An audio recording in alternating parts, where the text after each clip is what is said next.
Hermanos, es un gran privilegio para mí estar con ustedes de nuevo. Yo venía al Perú pensando que iba a enseñar un grupito de hermanos y parece que el grupito ha crecido un poco, pero gloria a Dios. En esta lección, en este tiempo, voy a resumir muchas de las verdades que enseñé la última vez que estuve acá. Muchas personas me han hecho varias preguntas con respecto al Evangelio, con respecto a propósito de las cosas que dije la última vez que yo estuve presente. Entonces voy a hacer un pequeño resumen. Vamos a empezar con la Gran Comisión en Mateo 28.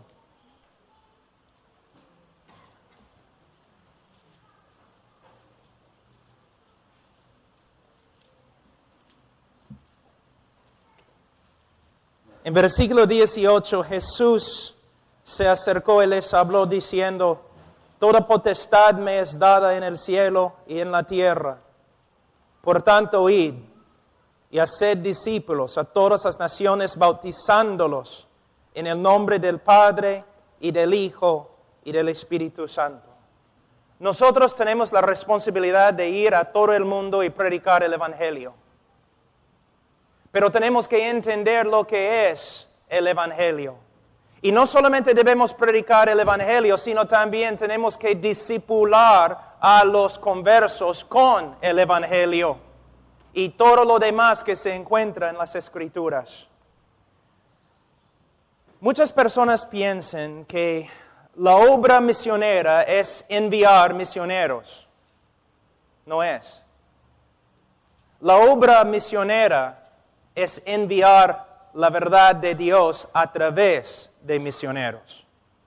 Podemos tener un montón de misioneros a través del mundo. Podemos tener cualquier cantidad de actividad. Pero si no tenemos doctrina correcta, si no estamos predicando un evangelio bíblico e histórico, no estamos logrando nada. No estamos avanzando el reino de Dios. Voy a decir algunas cosas aquí hoy día y esta semana, y ustedes van a pensar, ¿con qué autoridad dice Pablo estas cosas? Hay un principio de la hermenéutica que es muy importante, que siempre debemos hacer nuestra teología en el contexto de la iglesia. ¿Qué significa? Cuando interpretamos la Biblia, vamos a decir, cuando interpretamos un texto de la Biblia, debemos usar las reglas de la gramática, tenemos que ser creyentes con el Espíritu Santo, por supuesto. Tenemos que considerar el contexto histórico y tenemos que luchar para lograr la interpretación correcta. Pero después de haber interpretado el texto, ¿qué debemos hacer? No somos una isla. La sabiduría no empezó con nosotros, no nació con nosotros y no va a morir con nosotros. ¿Cómo podemos saber de verdad que estamos interpretando la Escritura correctamente? Bueno, primeramente podemos hablar con los hermanos alrededor de nosotros, otros pastores. Pero hay un problema. Si solamente hablo con los pastores norteamericanos, quizás todos nosotros hemos sido influenciados bastante por nuestra cultura. Bueno, entonces también debo hablar con otros cristianos de otras culturas quizás. Sí, está bien, pero hay otro problema. Si solamente hablo con cristianos contemporáneos y si rechazo o no considero la historia de la iglesia, quizás todos nosotros estamos equivocados. Lo más sabio que puedo hacer después de interpretar un texto es comparar mi interpretación con la iglesia actual y también con la iglesia a través de la historia de la iglesia. Y si todas las iglesias a través de la historia del cristianismo están de acuerdo y no estoy de acuerdo con ellos, probablemente yo estoy equivocado. ¿No es cierto? Hay hombres que dicen, bueno, es lo que creo porque es lo que dice la Biblia. No, es lo que dice tu interpretación de la Biblia. Tú tienes que interpretar la Biblia, pero también tienes que comparar lo que has encontrado con los demás cristianos a través de la historia de la iglesia. Es el trabajo de un teólogo, es el trabajo de un pastor. Estudiar. Tengo una pregunta. No estoy esperando ninguna respuesta, es una pregunta. Pastores, ¿cuánto tiempo están estudiando la Biblia cada día? No solamente para preparar mensajes, sino para crecer en el conocimiento de Dios. Hay muchos que van al seminario, a un instituto bíblico, y después de graduarse del seminario ya tienen toda la verdad y no tienen que estudiar más. O solo tienen que estudiar para crear y formar sermones. Hermanos, la Biblia es tan pequeña. El conocimiento de Dios que Él nos ha dado a través de su Biblia es tan limitada que podemos alcanzar todo lo que Dios tiene para con nosotros en 3 años en un instituto. Y muchas veces también salimos creyendo lo que el instituto nos enseñó. Pero no hemos pasado horas y horas y meses y años escudriñando las Escrituras para aprender lo que verdad nos enseña. En el día de hoy, casi la mayoría de los problemas que encontramos en cristianismo tienen una sola fuente. Los obreros de Dios llenan sus vidas con actividad y ministerio, pero no pasan tiempo con el Señor en la palabra del Señor. Muchas veces somos como loros. Repetimos lo que hemos escuchado de otros, en vez de escudriñar las Escrituras para ver si es así. Hermanos, mira, lo único que tenemos es la palabra de Dios. No podemos pelear contra el diablo, no podemos pelear contra el mundo, no podemos pelear contra la depravidad del hombre con opiniones nuestras y contemporáneas. La única arma que tenemos es la palabra de Dios y tenemos que estudiarla y usarla. Los hombres que han tenido, a través de la historia de la iglesia, los hombres que han tenido el impacto más grande han sido hombres que estudiaron la palabra de Dios horas y horas cada día. Y tú dices, sí, por supuesto, los teólogos, no. Hudson Taylor, de China, conocido como quizás el misionero más importante y exitoso en la historia de misiones modernas. Su fuente, la fuente de su éxito, la fuente del poder de Dios en su vida, su estudio de las Escrituras. Me mudé hace 1 año y medio a Alabama, de Illinois a Alabama, al sur de mi país, buscando una sola cosa. Yo tengo 3 hijos. Su necesidad más grande es la verdad de Dios. Me mudé, busqué una iglesia donde el pastor, su trabajo principal es estudiar la palabra de Dios todos los días. Hay una regla. Él no debe estar en la iglesia ministrando, haciendo un montón de cosas. Nosotros necesitamos un hombre que cada domingo en la mañana y cada domingo en la noche va a pararse ante miles de personas y predicar la Biblia. Porque ha pasado 20, 30 horas en el estudio de la Escritura. Necesitamos la palabra de Dios. Pero la mayoría de los pastores en el día de hoy están corriendo por todos lados.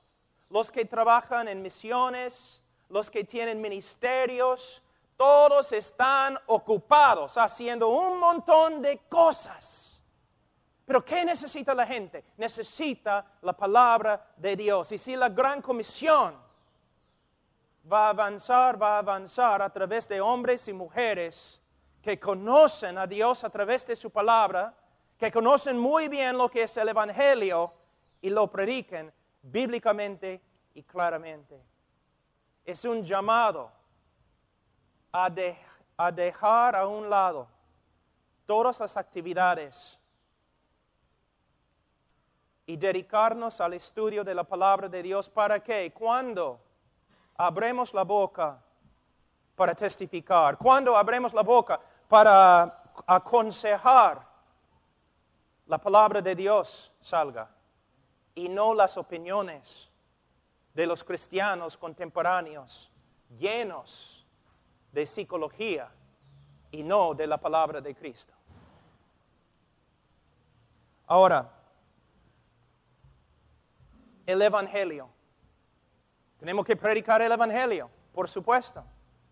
Una vez, algunos profesores doctorados me invitaron a un seminario y me dijeron, Pablo, nosotros quisiéramos que tú entrevistes 18 hombres que van a salir con su maestría. 18 hombres que van a salir con su maestría. Una sola pregunta. Pregúntales qué es el Evangelio. Son hombres no saliendo de un instituto bíblico, no de una universidad. No, están saliendo de la universidad con su maestría. Iban a salir y predicar el Evangelio. Mi pregunta, ¿qué es el Evangelio? De 18 hombres, solamente uno tenía alguna idea de lo que era el Evangelio. Tú dices, pero caramba, ¿qué están enseñando en los Estados Unidos entonces si no están enseñando el Evangelio? Mi pregunta es, ¿qué es el Evangelio para ti? ¿Qué tipo de Evangelio predicas tú? ¿Dios te ama y tiene un plan maravilloso para tu vida? ¿Es el Evangelio que predicas? Porque no es el Evangelio de Cristo. No es el Evangelio del apóstol Pablo. ¿Tu Evangelio, qué tipo de Evangelio predicas? ¿Usas preguntas como, ¿quieres ir al cielo? ¿Quieres tomar tu decisión? ¿Quieres repetir una simple oración conmigo? ¿Es tu Evangelio? Entonces no estás predicando el Evangelio de Cristo. Ni del apóstol Pablo, ni de Spurgeon, ni de los teólogos a través de la historia de la iglesia. Estás predicando un Evangelio contemporáneo que no tiene poder. Y por esta razón muchos de los conversos en tu ministerio caminan como carnales en la calle. ¿Qué es el Evangelio? Mira cómo es. Voy a usar los norteamericanos como ejemplo, pero también se aplica a los peruanos, ¿no? ¿Cómo es el hombre en el día de hoy? Los hombres en la calle sin Cristo, sin Dios, ¿ellos aman a Dios? No. La Biblia dice, son aborrecedores de Dios y que se aman a sí mismos. Entonces, todos los inconversos en el mundo se aman a sí mismos, ¿no es cierto? Y también cada hombre pecador sin Cristo tienen planes para su vida. Sus propios planes para su vida, ¿no es cierto? Los hombres caminando en la calle se aman a sí mismos y tienen un montón de planes para sus vidas. Entonces tú, evangelista, llegas, tú dices, Dios te ama y tiene un plan maravilloso para tu vida. Y el hombre pecador, incrédulo, dice, ay caramba, ese me gusta. Yo me amo a mí mismo y Dios me ama también. Yo tengo planes maravillosos para mi vida y Dios también tiene planes maravillosos para mi vida. Entonces yo lo acepto. ¿Qué tengo que hacer? ¿O solamente tienes que repetir una sencilla oración? ¿Es todo? Sí. ¡Ay, caramba! Sí. ¿Dónde? Ya, yo voy a repetir la oración, vamos. Ese no es el Evangelio. No tiene nada que ver con el Evangelio, no se encuentra en la historia de la iglesia. Es una cosa que básicamente proviene de los Estados Unidos, del siglo pasado. Una creencia fácil. Un evangelismo superficial. En vez de decir a la gente, en vez de proclamar el Evangelio, en vez de clamar, el hombre tiene que arrepentirse y creer. Nosotros simplemente decimos, ¿quieres tomar tu decisión? Solamente demora 5 minutos. ¿Quieres recibir a Cristo? Cristo vino a Israel. Dice, el tiempo se ha cumplido, el reino de Dios se ha acercado. ¿Quién quiere pedir que yo entre en su corazón? No. Por eso, arrepentíos y creed el Evangelio. Hemos tomado el glorioso Evangelio de Dios y lo hemos reducido a un rito. Aquí en Perú, la mayoría se cree salvo, ¿por qué? Porque fue bautizado como niño, ¿no es cierto? La mayoría de los católicos, yo soy salvo, ¿por qué? Yo fui bautizado como niño. Y los evangélicos dicen, ¡qué herejía! Pero los evangélicos son igual. Nosotros a veces somos iguales. ¿Vas a ir al cielo? Sí. ¿Por qué? Tomé mi decisión. Oré para que Cristo entrara en mi corazón. De nuevo, tal lenguaje no se encuentra en la Biblia, tampoco se encuentra en la historia de la iglesia, tampoco se encuentra en las prédicas de los hombres que nosotros mismos reconocemos como los grandes evangelistas. He tomado mi decisión. La mayoría de las personas están confiando en una decisión y la sinceridad que tenían cuando tomaron su decisión, en vez de confiar en Cristo y mirar a Cristo. Otro problema de que hablé la última vez, la idea de qué es un creyente. ¿Qué es un creyente? ¿Cómo debe portarse un creyente? La Iglesia Católica asume, fíjate, la Iglesia Católica asume que todos sus seguidores son creyentes. Todos los que son católicos son creyentes, son salvos. Nosotros hacemos lo mismo. Todas las personas que han tomado una decisión con nosotros, nosotros decimos creyente. Y si vive en carnalidad, en el mundo, decimos que es simplemente un cristiano carnal. Y usamos un solo texto en la Biblia, en 1 Corintios 3, para justificar lo que decimos. Sí, es un creyente, vive como el diablo, pero es hijo de Dios. ¿Por qué? Hizo su decisión conmigo. En la Biblia, en la historia de la iglesia, uno puede tener la confianza de que es cristiano, no simplemente porque hizo su decisión, sino la Biblia dice, el que comenzó en nosotros la buena obra la perfeccionará. Y la evidencia de que somos creyentes es el fruto que llevamos. ¿El cristiano peca? Sí. ¿El cristiano lucha contra el pecado? Sí. ¿Un cristiano verdadero puede caer? Sí. ¿Un cristiano verdadero puede vivir en carnalidad toda su vida sin la disciplina del Señor? Absolutamente que no. No es una enseñanza de la Escritura. Uno de los más, si no el más famoso evangelista en todo el mundo, que supuestamente ha tenido millones y millones de conversos a través de sus campañas evangelísticas, él mismo dijo, si solamente 5% de todas las personas que han tomado decisiones en mis campañas son creyentes, voy a estar feliz. ¿Pero qué decimos nosotros?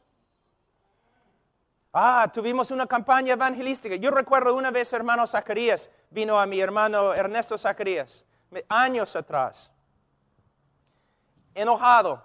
Dijo, nunca voy a tener una campaña evangelística en mi iglesia, jamás. Hermano, ¿por qué? Eres el hombre más evangelístico que conozco. Él dijo, porque tuvimos una campaña con un evangelista y como 100 personas recibieron a Cristo y ninguno de ellos llegó a la iglesia domingo. Pero yo puedo asegurarte que el evangelista se fue a otra iglesia diciendo, el Señor me usó grandemente la semana atrás. 100 personas se convirtieron, pero nadie puede encontrarlos. Mira cuán superficial es nuestra manera de evangelizar. O yo escucho evangelistas a veces diciendo, ahora es el tiempo de invitación, nadie debe moverse, todos deben mirarme, tú puedes interrumpir la obra del Señor, tenemos que estar allí callados, si no vamos a causar problemas y nadie va a recibir a Cristo. ¿Cuántos quieren a Cristo? Levantan la mano, yo veo tu mano, pasa adelante. Hacemos un montón de cosas que no se encuentran en la Biblia. El resultado, podemos escribir en nuestros informes que un montón de personas se han convertido, pero no podemos encontrar ninguno de ellos. O de 100 hay uno. O como pastores, nosotros decimos, ¿quién quiere recibir a Cristo? Una persona levanta la mano, pasa adelante y sin aconsejar, o después de aconsejar 5 minutos, decimos a toda la congregación, hermanos, mira, un nuevo hermano. ¿Cómo lo sabes? ¿El Señor ha hablado contigo personalmente? ¿Cómo sabes que esta persona se ha convertido? Después de aconsejar a la persona 5 minutos, como el Papa, lo declaramos salvo y jamás hablamos con él, nunca más hablamos con él acerca de su salvación. Y si sale y vive como el diablo, decimos, mira, eres cristiano, debes vivir de otra forma. ¿No sería mejor, si una persona pasa adelante, no sería mejor decir, gloria a Dios, parece que el Señor está obrando? He hablado algunos minutos con nuestro amigo aquí y él ha confesado a Cristo como su Señor y Salvador. Si de verdad ha creído en Cristo, es salvo.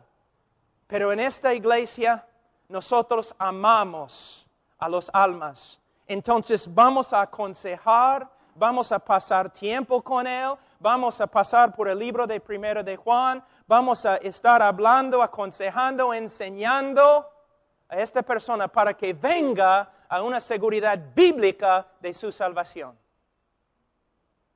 Es una diferencia entre un ministerio superficial y un ministerio bíblico. El mero hecho que un hombre ha levantado la mano no significa nada. El mero hecho que una persona ha tomado una decisión no significa nada. Mira cómo hacemos el evangelio en el día de hoy. Hay un incrédulo y queremos testificarle, ¿no? Señor, ¿te das cuenta que eres pecador? Si él dice sí, entonces la segunda pregunta, ¿quieres ir al cielo? Si él dice sí, entonces tercera pregunta, ¿quieres orar y pedir a Cristo que entre en tu corazón? Si él dice sí, entonces oramos y él repite nuestra oración y después preguntamos, ¿fuiste sincero cuando oraste? Y si él dice, creo, entonces eres salvo. Y si el hombre dice, pero no estoy seguro, nosotros decimos, por supuesto eres salvo porque Cristo ha prometido, si le pides, Él va a entrar en tu corazón, tú le has pedido, Él ha entrado. Por fe tienes que creer que has creído. Pregunta, ¿es el Evangelio? Vamos a examinar un ratito. Señor, ¿sabes que eres pecador? Si Él dice sí, no necesariamente significa nada. Pregunta al diablo si sabe si es pecador. Señor diablo, ¿eres pecador? Soy el mejor pecador, el peor pecador.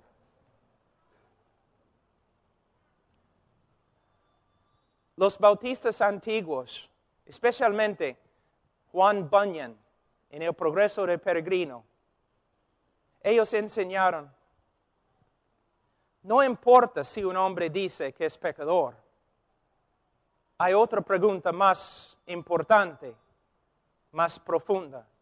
Señor, desde que has escuchado el Evangelio, el Señor ha obrado en tu corazón de tal forma que el pecado que antes amaste, ahora aborreces. Dios ha hecho algo en tu corazón, Señor. Hay arrepentimiento. Ahora ves el pecado de una forma diferente. El pecado que antes amaste, ahora puedes decir que Dios ha obrado en tu corazón para que ahora aborrezcas este mismo pecado. Una obra sobrenatural del Espíritu Santo obrando en el corazón de un hombre muerto.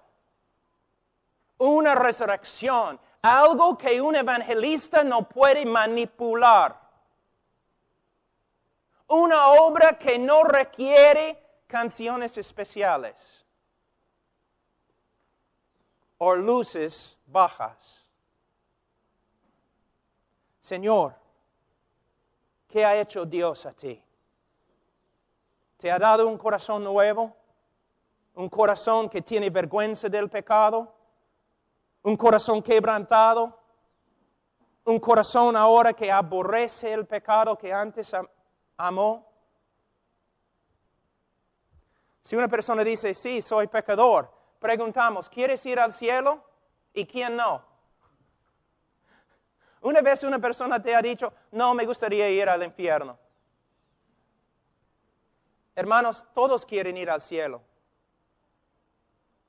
Todas las teorías del gobierno, teorías económicas, sociales, tienen que ver con el deseo del hombre de ir al cielo. Hermanos, en las Filipinas, en las islas, allí en Asia, una vez yo estaba ahí y después de cosechar el arroz, los campesinos también en el norte acá, ¿no? Especialmente en la selva, departamento Amazonas, cuando cosechan el arroz, ¿qué hacen? Prenden fuego al campo, ¿no es cierto? Van a quemar todo el campo. ¿Y qué pasa cuando el campo se quema? Las víboras salen rápidos, ¿no es cierto? Pero cuando salen todavía son víboras, no han cambiado. Si tú preguntas a un hombre, ¿quieres ir al cielo? El peor hombre del mundo, el hombre más egoísta del mundo va a decir, por supuesto, porque quiero lo mejor para mí. Yo no quiero sufrir, yo quiero estar en un lugar lindo, hermoso. Entonces, cuando tú preguntas a una persona, ¿quieres ir al cielo? Y si él dice sí, no significa que Dios ha obrado en su corazón. Solamente quiere salvar su propia piel.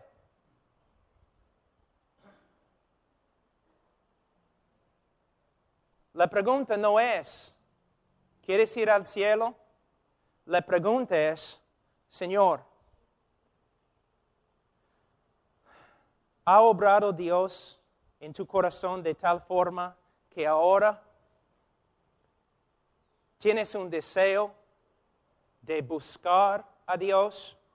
¿Algo ha pasado en tu corazón? ¿Algo ha sucedido en tu corazón? ¿Tu corazón ha cambiado? Antes, Señor, La Biblia dice de ti que todo hombre nace aborrecedor de Dios, un hombre que solamente se ama a sí mismo. Pero Señor, después de escuchar el Evangelio, tu corazón ha cambiado. Ahora puedes ver que Dios es supremo y nada tiene más valor que Él. Deseas conocer a Dios y glorificar a Dios con tu vida. Todos quieren ir al cielo. La mayoría no quiere que Dios esté cuando llegue.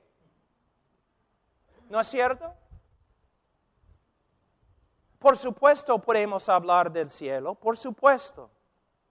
Pero hermanos, mira lo que estamos haciendo. De nuevo, tenemos un hombre lleno de sí mismo, que tiene grandes y maravillosos planes para su vida. Y venimos nosotros con nuestro evangelio, decimos, Dios te ama tanto como tú te amas. Aún más. Dios tiene planes más maravillosos que tus planes. El hombre dice, caramba. Todo el universo gira alrededor de mí. En vez de, Señor, aquí es lo que la Biblia dice acerca de ti. Usando la Escritura con amor y compasión, pero usando la Escritura y la ley de Dios para exponer su pecado. Para que el Espíritu de Dios pueda usar la palabra de Dios para crear arrepentimiento en su corazón.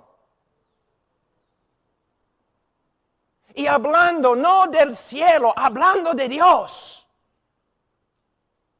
Dios, Señor, una obra Dios ha hecho en tu corazón para que ahora ames a Dios, desees a Dios. ¿Cuántas personas vienen a mí? Quiero recibir a Cristo. ¿Por qué? Porque quiero que Él arregle mi vida. Es lo que predicamos en el día de hoy. Debes venir a Cristo. ¿Por qué? Porque Él puede arreglar tu vida. No tienes dinero, Él puede darte dinero. Estás enfermo, Él puede sanarte. Tu familia está mal, Él puede arreglar todo. No debes venir a Cristo porque Cristo es digno. Porque Él te creó. Él es el Señor del universo. Él es merecedor de toda alabanza y gloria. Aún los que van al infierno deben adorar a Cristo porque Él es digno. El hombre no es el centro del universo y tampoco es el centro del Evangelio. Dios y su Cristo es el centro del Evangelio. Pero tenemos un Evangelio totalmente humanista. Humanista. Dios te ama. Y Dios tiene un plan maravilloso para tu vida. Si una persona dice, sí, quiero ir al cielo, entonces decimos, entonces, ora esta sencilla oración conmigo. En el libro de Hechos, en alguna parte, se usa este método. Jesús una vez usó este método. Tú dices, pero Romanos 10 no dice, no es una base bíblica para esta forma de evangelismo.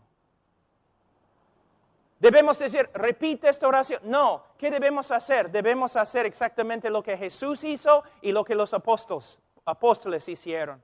Señor, para ser salvo, la Biblia manda que te arrepientas, que reconozcas tu pecado y que dejes tu pecado y que te acerques a Dios por medio de la fe en el Señor Jesucristo. ¿Qué debo hacer entonces? Clama al Señor que te salve. Si tu corazón está quebrantado, si reconoces tu pecado, entonces clama al Señor hasta que te salve. ¿Sabe qué? Algunas personas se ponen de rodillas y así se levantan. Caramba, el Señor me ha salvado. El Señor me ha salvado. Algunas personas tienen que luchar y pelear meses. ¿No es interesante que casi todas las personas que han recibido a Cristo contigo lo han hecho en algunos minutos? Pero a través de la historia encontramos hombres a veces sufriendo tanto bajo la convicción del pecado, clamando al Señor, sálvame, sálvame, buscando al Señor en la Escritura, meses y un día el Señor los salva. Pero no necesitamos hacer esas cosas en el día de hoy porque nosotros tenemos un método mejor, un método instantáneo, ¿no? Una ilustración que uso. Yo estaba predicando cerca de Alaska, en el norte. Y un señor entró en la iglesia. Cuando empecé a predicar, él entró. Una montaña, un hombre bien grande, de como 65 años por ahí. Entró, una cara tan triste. Entonces empecé a predicar el Evangelio. El Evangelio. Y después de predicar, bajé de la plataforma, fui al hombre, dije, Señor, tienes la cara más triste que he visto en mi vida. ¿Qué pasa? Y él sacó algunos rayos X y me dijo, acabo de venir del hospital, voy a morir en 3 semanas. El médico me dijo, tengo 3 semanas. Yo le dije, Señor, yo te prediqué el Evangelio. ¿Entendiste? Él dijo, sí, entendí. ¿Qué habrías hecho tú? Entonces, ¿quieres repetir esta oración conmigo? Pero él dijo, sí, entiendo. Un niño puede entender. ¿Pero es todo? Yo entiendo. Pero no he cambiado con respecto a mi pecado. No he cambiado, no tengo ningún deseo de seguir a Dios, solamente voy a morir. Entonces, lo único que tengo que hacer es repetir esta oración. Señor, tú tienes 3 semanas, yo tengo una noche acá y voy a regresar a los Estados Unidos. Voy a cancelar mi vuelo y vamos a sentarnos acá hasta que mueras o hasta que vengas a conocer a Cristo. ¿De dónde viene la fe? ¿De dónde? Entonces empezamos en el Antiguo Testamento. Promesa tras promesa tras promesa. Romanos 1 a 3, capítulos 1 y 3, hablando del pecado y la seriedad del pecado como una abominación ante Dios. Poco a poco, el hombre dice, sí, veo mi pecado. Soy un hombre horrible. Siempre he sido un hombre muy físico. He golpeado a otros hombres. Puedo ver mi pecado ante Dios. Ya, continuamos. Más y más y más. Promesa tras promesa. Después de algunas horas, yo le dije, Señor, una vez más, vamos a leer Juan 3:16. Y él dijo, bueno, está bien. Entonces empezó a leer así con la Biblia, ¿no? Sobre sus rodillas, leyendo, y él dijo, bueno, porque de tal manera amó Dios de ahí empezó así, a temblar. Oh, Pablo, mis pecados no hay. Señor, me perdonó. Me ha dado vida eterna. Voy a morir, pero no voy a morir. Voy a ir al cielo. El Señor me ha salvado. Yo le pregunté, ¿cómo sabes, Señor? Y él dijo, Pablo, ¿nunca has leído este texto? ¿Qué pasó? Yo te digo lo que pasó. Lo que no puede pasar en tu ministerio. El Espíritu Santo, después de horas y horas en la palabra de Dios, viendo la gravedad de su pecado, la grandeza de la salvación de Cristo, poco a poco el Espíritu Santo comenzó a cambiar su corazón. Una obra sobrenatural. Yo no tenía que decirle, eres salvo porque repetiste una oración. El Espíritu Santo le dijo, eres salvo. Por medio de la palabra de Dios. Si tienes un método de evangelismo, un libro que dice método de evangelismo, para mí va a la basura. Método de evangelismo. Métodos, métodos. ¿Por qué necesitamos métodos? Porque no tenemos el poder de Dios. Y no tenemos el poder de Dios porque estamos usando métodos y nos hemos olvidado de la palabra de Dios. Los fariseos usaron la palabra de Dios para hacer a sus discípulos. Pero Jesús dijo que sus discípulos eran hijos del infierno. ¿Cuántos de nuestros discípulos son nada más que hijos del infierno? Se dicen creyentes, pero nunca viven como creyentes.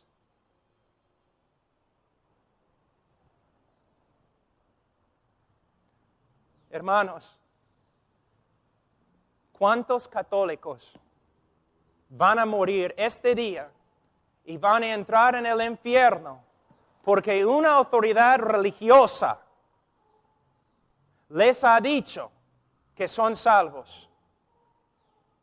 Otra pregunta, ¿cuántos evangélicos van a morir y van a entrar en el infierno porque una autoridad evangélica les ha dicho que son salvos, pero el Espíritu Santo, a través de la palabra de Dios, nunca confirmó su obra en su corazón?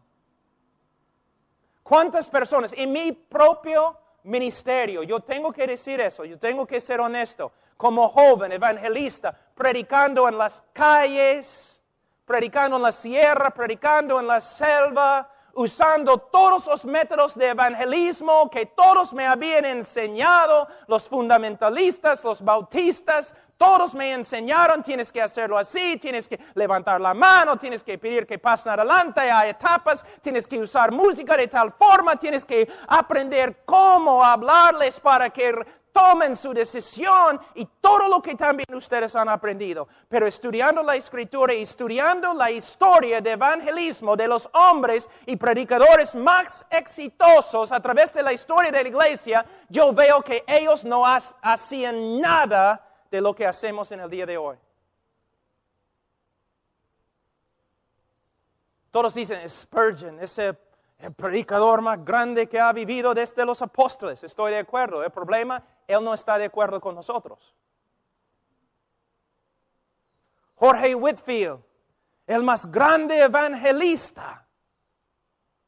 Uno de los avivamientos más grandes en la historia de la iglesia a través de él. Sí. El problema es que él predicó otro evangelio que nosotros.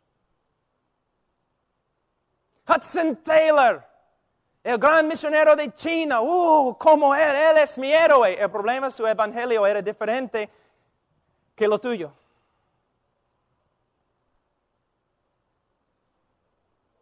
Jorge Mueller, el hombre de fe en Inglaterra, él ayudó 10,000 huérfanos. Quiero ser como él. El problema es que su evangelio no era como nuestro evangelio en el día de hoy. Guillermo Carne, el padre del movimiento misionero moderno. India. Nosotros trabajamos con la primera iglesia que él fundó en India. Quiero ser como él, pero hay un problema. Su evangelio era diferente que el evangelio que predicamos en el día de hoy. Era un evangelio basado en la palabra de Dios. Un evangelio que no podía avanzar por medio de métodos de manipulación y psicología. Era un evangelio que dependía totalmente del Espíritu Santo. Si el Espíritu Santo no regenera tu corazón, yo no puedo hacer nada contigo. Yo solo puedo predicar. A veces, hermanos, la manera en que yo he predicado antes, cuando yo era joven, como un payaso. ¿No? En una campaña vamos a tener un montón de cosas para traer a la gente, vamos a tener payasos, vamos a tener música, vamos a tener cantantes especiales y vamos a tener predicadores elocuentes y todo lo demás. Todo eso no puede levantar a los muertos. Y los hombres incrédulos son muertos. Ahora, ¿cómo veo la prédica evangelística? Como Ezequiel. Ezequiel, ¿estos huesos vivirán? Tú sabes, Señor. Yo voy a profetizar. Yo voy a predicar la palabra de Dios. Pero solo el Espíritu Santo de Dios puede levantar a los muertos. Y si de verdad es la obra del Espíritu Santo, ellos no solamente se van a levantar, sino también van a caminar y van a continuar caminando hasta la gloria. Y no vamos a tener que buscarlos tanto, porque las ovejas verdaderas oyen su voz y le siguen.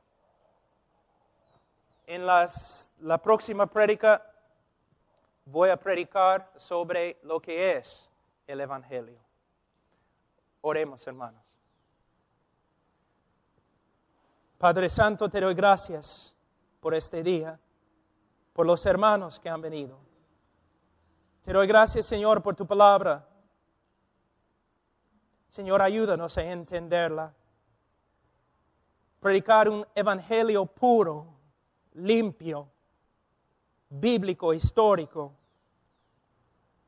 Y Señor, use el evangelio para levantar a los muertos,